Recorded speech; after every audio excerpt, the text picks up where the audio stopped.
Foundations of Amateur Radio.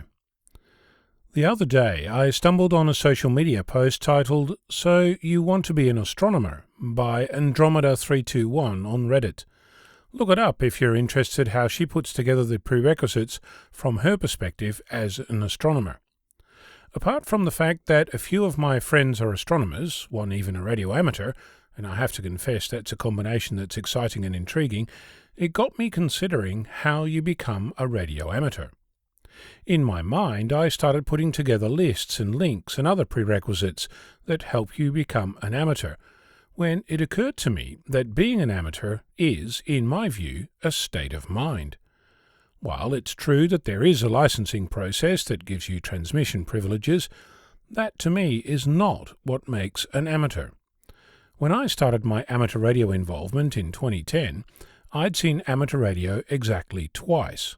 Once as a Sea Scout during a Jamboree on the air at the end of the 1970s, and once when my manager parked his tiny car, I think it was a champagne-coloured Daihatsu Charade, with a massive 40-metre or 80-metre vertical in the car park at work. As I started learning about amateur radio and passed my test, I'd commenced the journey into what I now consider to be membership of the amateur community. That same journey is undertaken by people across the planet. For some it starts like mine, with a course. For others it starts with a neighbour, or a parent, a friend or an aunt. They might start with listening to shortwave radio or playing with electronics. People start their journey at all different places and times in their life. There is a perspective within the amateur radio community that says that you're not a real amateur until you've passed a test.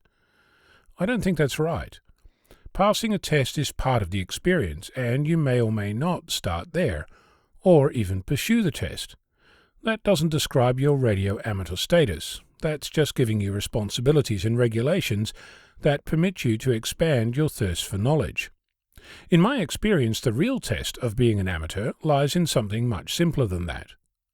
Being a radio amateur isn't a profession, it's a hobby. An amazing one, but a hobby. I know that there are plenty of amateurs that will argue that it's a service. I don't deny that there is a service aspect, but that doesn't take away the rest of the community. It adds to it. You might wonder why I'm even bringing this up. The reason is that all too often our community erects fences. You don't have a license, you don't know Morse, you only have an introductory license, you only own a cheap Chinese handheld, followed by, "You're not a real amateur." I think that you're an amateur when you decide to be one. So, if you're not yet here, what's stopping you? I'm Ono, Victor Kilo 6, Foxtrot Lima Alpha Bravo.